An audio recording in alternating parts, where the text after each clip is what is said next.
The scent of rosemary and roasted chicken filled our pristine dining room, a smell I once associated with comfort, now just a backdrop to the quiet tension that had become our family's soundtrack. Mark, my husband of 3 years, sat at the head of the table, carving the bird with practiced precision. He smiled, a perfect, white, advertisement-worthy smile. To anyone looking in from the street, through the large bay window, we were the picture of American suburban bliss. The successful husband, the content wife, the well-behaved teenage daughter. "Sarah, honey, this chicken is divine," Mark said, his voice smooth as silk. He slid a perfectly sliced piece of breast meat onto my plate. "You've outdone yourself again." "Thanks, Mark," I murmured, forcing a smile that felt brittle. My eyes flickered to my daughter, Lily. At 16, she was a world of coiled springs and unspoken thoughts. She sat hunched over her plate, her long brown hair hiding her face as she pushed a single green bean around with her fork. "Lily, sit up straight," Mark chided gently, the command wrapped in a layer of feigned concern. "And for goodness sake, eat your food. Your mother worked hard on this meal." Lily flinched, a barely perceptible tightening of her shoulders. She mumbled an apology and took a small bite of mashed potatoes. I opened my mouth to defend her, to say it was okay, but the look Mark shot me across the table was all it took to silence me.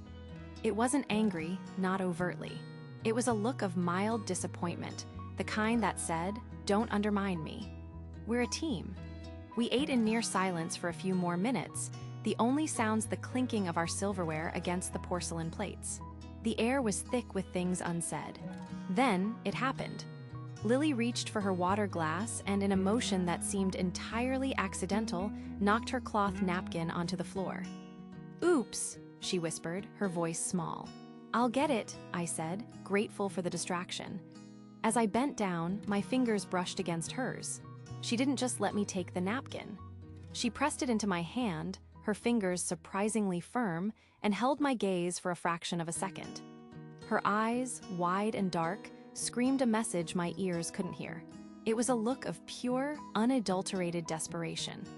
My heart began to hammer against my ribs. I sat back up, placing the napkin on my lap, the weight of it suddenly feeling like a lead brick. It was folded too neatly, too deliberately for a simple drop. My hands trembled under the table as I fought the urge to open it right there. Mark was watching, his smile never faltering, but his eyes were sharp, analytical. He missed nothing. "Everything okay, Sarah?" he asked, his tone casual. "Fine," I choked out, my throat suddenly dry. "Just fine." My mind raced. This was more than teenage angst. This was fear. And my daughter, my quiet, reserved Lily, was trying to tell me something. Mark finished his steak, dabbing his mouth with his own napkin. "That was excellent, Sarah, truly." His praise, as always, felt less like a compliment and more like a verdict. My voice was a carefully constructed monotone when I replied, "I'm glad you liked it." The folded napkin in my pocket felt like a burning coal against my thigh. "I'll clear the table," I announced, standing a bit too quickly. My chair scraped against the hardwood floor, a sound that seemed to echo in the silent room. Mark's eyes flickered towards me, a hint of annoyance in his gaze. He hated sudden noises. "Let Lily help," he suggested, his tone smooth as silk. It wasn't a suggestion. It was a command meant to keep Lily pinned to her seat under his watch. "No, it's fine. She has homework. I've got it," I insisted, gathering his plate and Lily's. I gave Lily a quick, hopefully reassuring glance. Her eyes were wide, fixed on my pocket. In the kitchen, the hum of the refrigerator was deafening. I placed the plates by the sink, my back to the dining room doorway, providing a fragile shield of privacy. My heart hammered against my ribs, a frantic drumbeat against the silence. My hands trembled as I reached into my pocket and pulled out the napkin. I unfolded it carefully, my breath catching in my throat. Lily's handwriting, usually so neat and precise, was a frantic, spidery scrawl in blue pen. His office computer. File Ledger 2024. Password is my birthday. MMDDYYYY. He thinks I don't know. He's not who you think he is. I'm scared, Mom. I read it once. Twice. A third time. The words swam before my eyes, then sharpened into terrifying clarity. Ledger. The word itself sounded illicit, criminal. It wasn't a vague cry for help. It was a specific, actionable piece of information. A key. My daughter, my quiet, observant daughter, had found a key and was now handing it to me. A wave of nausea washed over me. Mark's office was his sanctuary, a fortress I was rarely permitted to enter. His late nights hunched over that glowing screen, the curt answers when I asked about his consulting work. It all started to click into place, forming a picture far more sinister than I had ever allowed myself to imagine. The control, the isolation, the perfect facade, they weren't just personality flaws. They were tools. They were walls to hide whatever was in that ledger. I heard his chair move in the other room. Panic seized me. I quickly crumpled the napkin into a tight ball, shoved it deep into my pocket, and turned on the faucet, the rush of hot water scalding my hands. I barely felt it. When he appeared in the doorway, I was scrubbing a plate with a ferocity that was entirely feigned. "Everything all right, honey?" he asked, leaning against the doorframe, all casual charm. "You seem a little tense." I forced a smile, turning to face him, the wet plate a shield between us. "Just tired," I lied, my voice miraculously steady. "Long day." He watched me for a moment longer, his eyes scanning my face, searching for cracks in my composure. But for the first time in years, I had a secret of my own. A dangerous, terrifying secret that had been passed from my daughter's hand to mine. And I knew, with a certainty that chilled me to the bone, that I had to see what was in that file. The minutes after dinner stretched into an eternity. Each tick of the grandfather clock in the hallway sounded like a hammer blow against my skull. I moved through the motions of a normal evening, clearing the table, loading the dishwasher, wiping down the granite countertops, all while the folded napkin felt like a burning coal in my pocket. Mark had settled into his leather recliner in the living room, the drone of a late-season baseball game filling the space between us. It was his ritual, a wall of noise and statistics he built around himself every night. Lily had murmured a quiet goodnight and disappeared upstairs, her eyes meeting mine for a fraction of a second, a look that conveyed both fear and a desperate, fragile hope. My heart pounded a frantic rhythm against my ribs. This was it. The game would hold his attention for at least 2 hours. If I was going to do this, it had to be now. "I'm feeling a bit of a headache, Mark," I said, my voice steadier than I felt. "I think I'm going to lie down for a bit." He grunted in response, his eyes never leaving the screen. "Okay, hun, hope you feel better." I walked towards the staircase, my steps measured and deliberate. I didn't go into our bedroom. Instead, I crept down the hallway to the one door that was always kept closed, his office. The air grew colder as I approached it. It was his domain, the one part of the house that felt exclusively his. He'd made it clear, in his passive, smiling way, that it was off limits. "I just need a place to keep my work separate from our life, you know," he'd said. Now I knew it was a place to keep his secrets. My hand trembled as I turned the brass knob. The latch clicked open with a sound that seemed deafening in the quiet hall. I slipped inside, closing the door behind me until it was just barely ajar, enough to listen for any sound of movement from downstairs. The room smelled of old paper and his expensive, musky cologne. An oversized mahogany desk dominated the space, the monitor of his computer a black, reflective void. I took a deep breath and sat in his chair. It was still warm. The computer whirred to life, the startup chime echoing my own screaming nerves. The password screen appeared. With shaking fingers, I typed LIL Isaraminus 8-1 5 8. Lily's birthday. The desktop bloomed into view, neatly organized folders, a generic corporate wallpaper. My eyes scanned frantically, searching for the file. Ledger 2024. There it was, sitting innocently in a folder labeled Finances. My cursor hovered over the icon. This was the point of no return. I double-clicked. An Excel spreadsheet opened, a sterile grid of names, dates, and numbers. But these weren't household expenses. The names were unfamiliar, listed next to columns labeled product, weight, kg, and payout. The monetary values were staggering, six-figure sums being moved through what looked like a shell company. It was a detailed log of criminal transactions. My blood ran cold. Suddenly, a floorboard creaked downstairs. The muted sound of the baseball game stopped. My head snapped up, my gaze darting to the sliver of light under the door. I heard the leathery sigh of the recliner as his weight shifted. He was getting up. The creak of the leather sofa downstairs was a gunshot in the silent house. My blood ran cold. He was getting up. My eyes were glued to the screen, the columns of numbers and cryptic notes swimming before me. Asset acquisition, facilitation fee, Henderson project. It was a dictionary of criminality. A footstep hit the bottom stair. Panic, raw and absolute, seized me. My hands flew to the trackpad, clumsy and slick with sweat. Click. The window vanished. Another footstep, heavier this time, on the third stair. There was no time to log out properly, no time to cover my tracks digitally. I slammed the laptop lid shut. The soft click of the magnetic latch felt like a thunderclap. I shot out of the chair, the old wood groaning in protest. I froze, listening. The footsteps paused. Had he heard? My heart hammered against my ribs, a frantic drumbeat of terror. Silence. Then the climb resumed, slow and steady. He was coming up. The office door was my only escape. I tiptoed towards it, my bare feet making no sound on the thick carpet. My hand closed around the cold brass knob.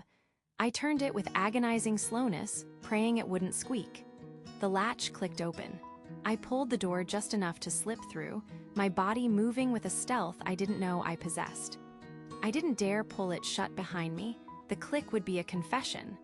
I was in the hallway, exposed under the dim glow of the landing light. The top of the stairs was just feet away. My own bedroom door felt like a mile-long journey. As Mark's head appeared over the top step, I darted into my room, pulling the door closed just as the floorboards outside creaked with his weight.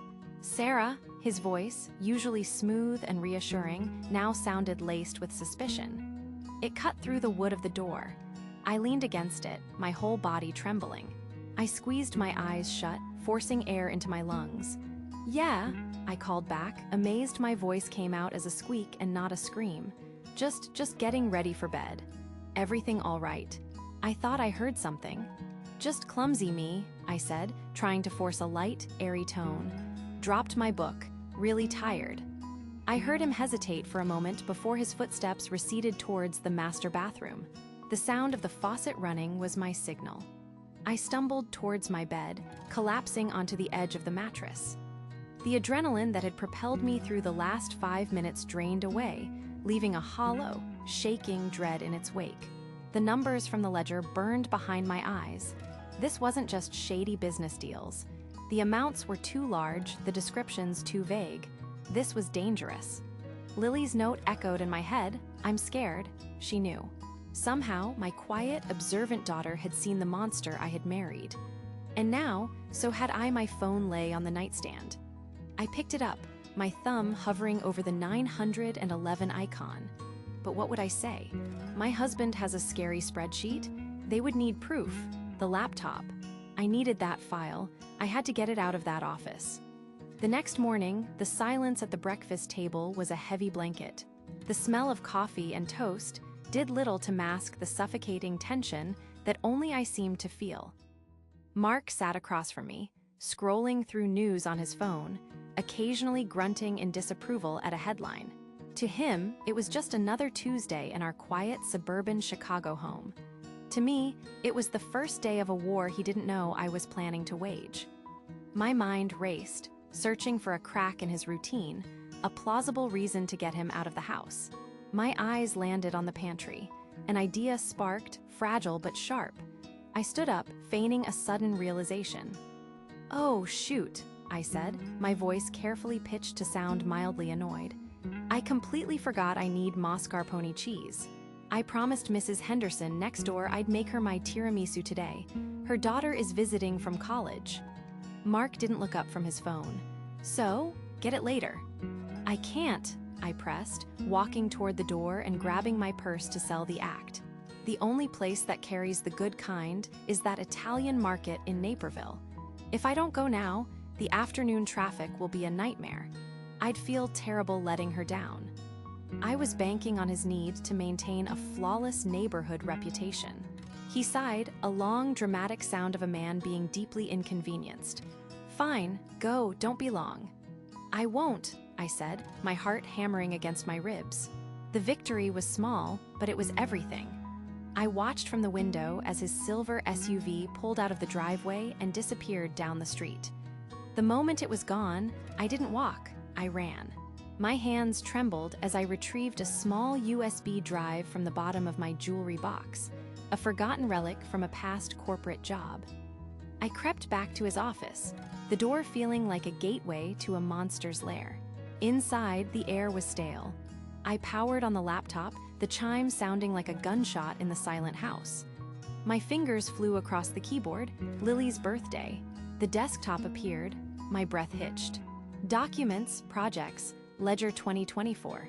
I jammed the USB drive into the port and dragged the file to the drive icon. A small window popped up. Copying one item, the green progress bar began to crawl, agonizingly slow. 15%, 32%. Each percentage point was a lifetime. A dog barked outside, and I nearly screamed.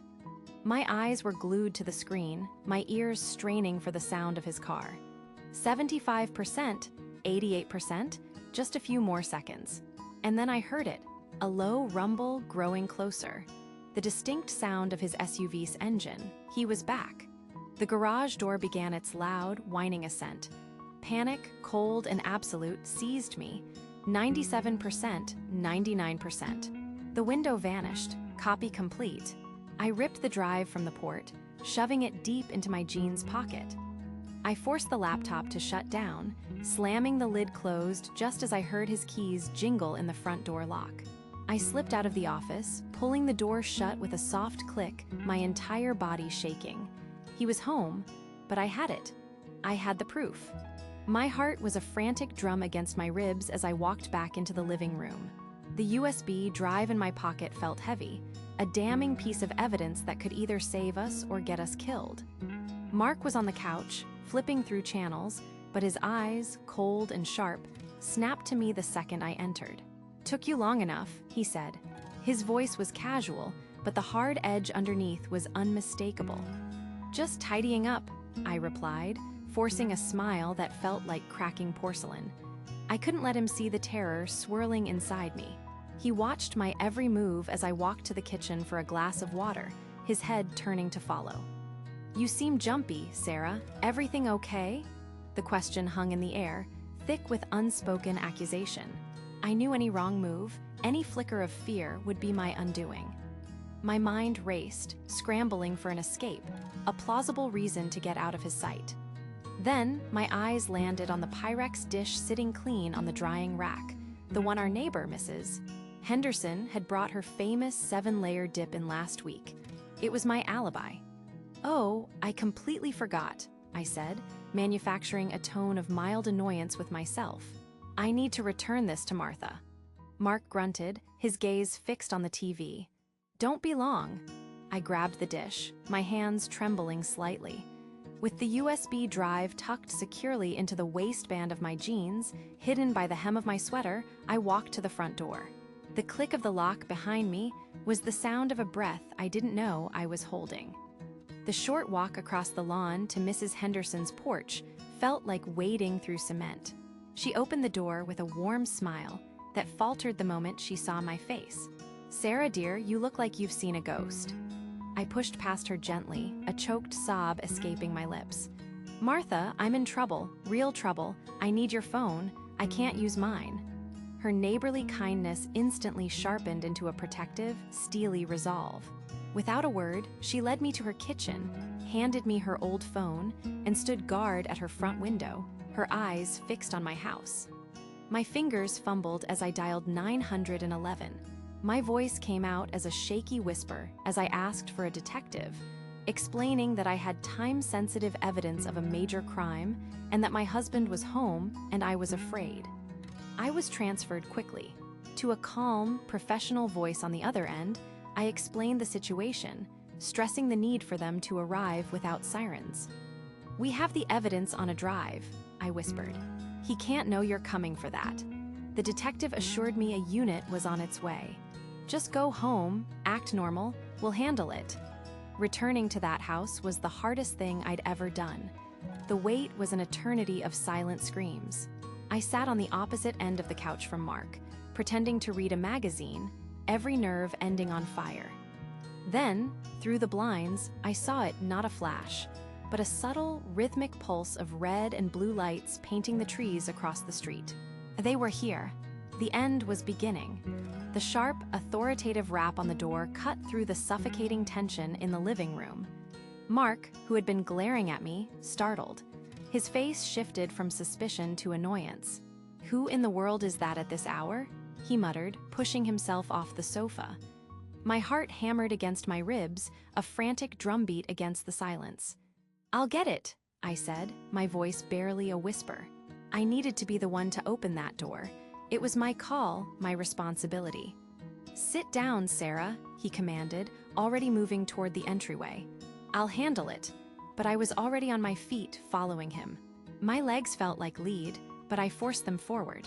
When he pulled the door open, 2 uniformed police officers stood on our porch, their faces grim under the yellow porch light, the flashing red and blue from their cruiser painting strobing patterns across the foyer walls. Mark's annoyance instantly morphed into a practiced, disarming charm. "Officers, is everything all right?" he asked, leaning against the doorframe as if he were greeting a neighbor. One of the officers looked past him, his eyes finding mine. "Ma'am, are you Sarah Miller?" I nodded, unable to speak. The USB drive felt like a burning coal in my pocket. "I called them, Mark," I finally said. The words came out stronger than I expected. His head snapped back toward me. The charming mask dissolved, revealing the raw, cold fury I had grown to fear. His eyes narrowed. "You did what? Are you insane?" he hissed, his voice low and menacing. "Sir, we need you to step outside," the first officer said, his tone leaving no room for argument. Mark laughed, a sharp, ugly sound. "You're not serious. My wife is having some kind of episode. She's been acting erratically all day." He tried to turn back to me, but the second officer stepped forward, blocking his path. "I have evidence," I said, my hand trembling as I pulled the small USB drive from my pocket and held it out to the first officer. "It's all on here, financial records, everything." The word evidence hung in the air. Mark's face went pale. The fury was replaced by a flash of genuine panic. He lunged toward me, a guttural roar escaping his lips, but the officers were faster. They intercepted him, swiftly turning him around and forcing his hands behind his back. The click of the handcuffs was the loudest, most beautiful sound I had ever heard. The fight seemed to drain out of him, leaving a stunned, defeated man standing where my monstrous husband had been moments before. As they led him out to the car, he didn't look back. The front door closed, silencing the murmur of the radios and leaving me in the sudden quiet of the house. I heard soft footsteps on the stairs and saw Lily standing there, her face pale, her eyes wide. She looked from me to the closed door and then back to me. The fear in her eyes was finally gone, replaced with dawning, tearful relief. She ran down the remaining steps and threw her arms around my waist, burying her face in my side. I wrapped my arms around her, holding her tight, and for the first time in years, I felt the crushing weight lift from my chest. In that quiet, trembling embrace, holding my daughter, I knew our nightmare was over. We were finally safe. We were free.